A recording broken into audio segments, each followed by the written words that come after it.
Hello, and welcome to Shane's Microscope. I'm Shane, and this is my microscope.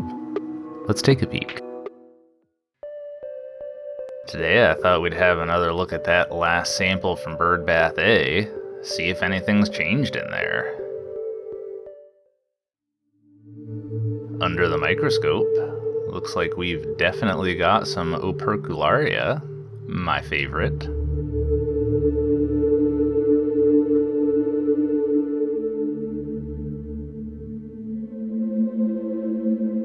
Oh, that looks like we might have a teletroch forming down there. That's when the opercularia wants to move. Oh, there it goes. I had to zoom back out because the teletrochs are pretty wild swimmers.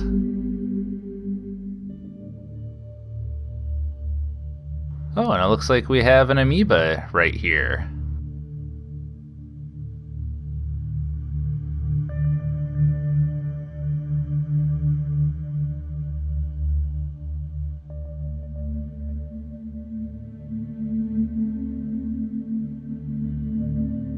And I thought this was really neat to be able to look at one of the operculariids from the top down. You can see that peristomal ciliature does about 1 1/4 wines before it goes down into the infundibulum. Cool. Here's another operculariid and some ciliate nearby. Up close, this looks like it's some kind of synetocylum.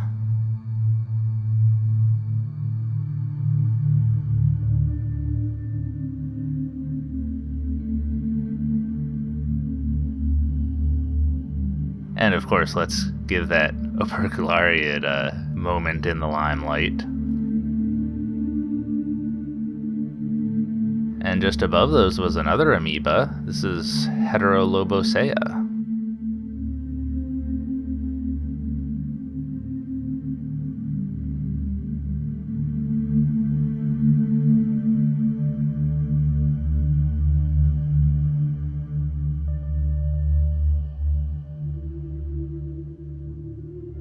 And there's a little heterotrophic euglenoid. Oh, also nearby we've got a hypotrich. A little too active for me to zoom in any more than this.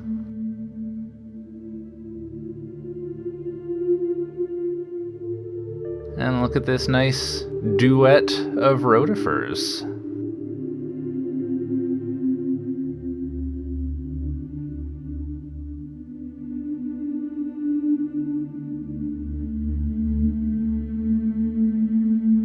We can see some interesting detail in that crown.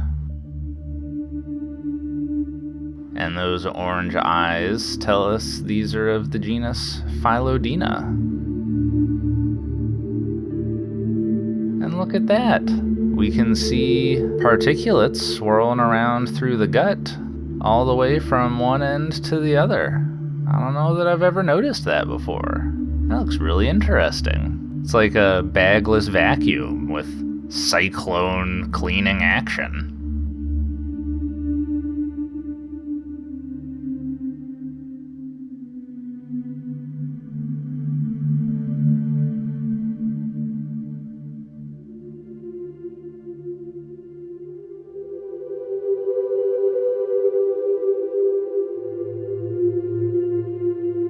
And I thought these looked really interesting.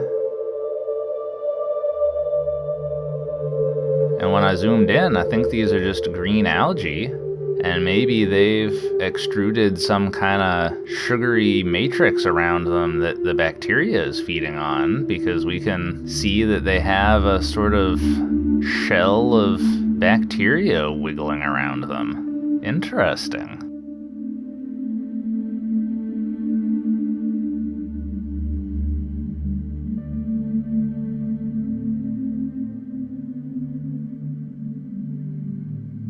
And these look like some dividing synetocylum, an amoeba there on the side. When I went to look at them closer, they decided, nope, they were done being looked at. And it took me a second to figure out what I was looking at here, but this looks like an amoeba that's, I don't know, being carried away by bacteria. Huh.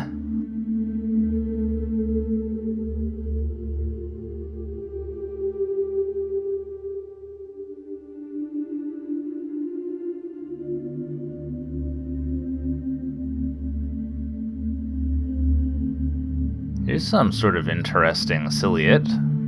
I don't know what this is, but I figured I'd observe it anyway.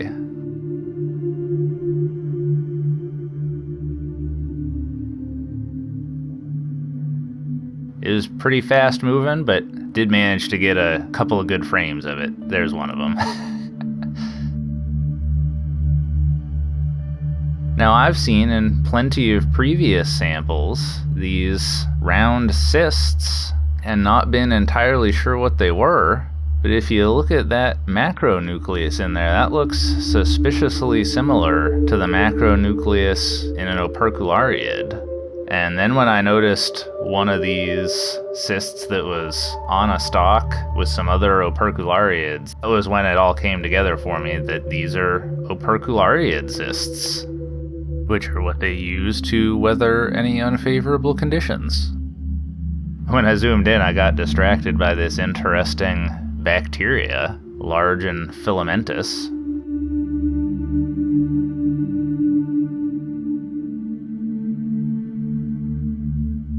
Anyway, back to that cyst. We can see it's definitely got the stalk we expect to see, and it's got the macronucleus in there. So this is definitely an operculariid cyst.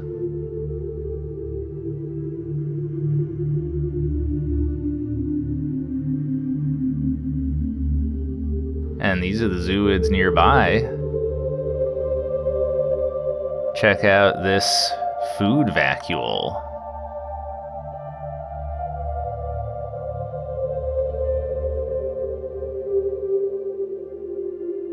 Neat. Just comes right off the cytostome.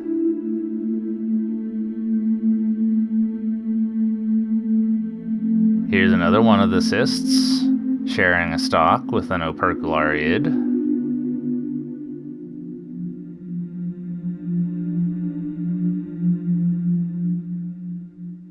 And I thought this was kind of neat. We can see sort of 4 stages here of encystining, you know, from completely out of a cyst to completely in the cyst.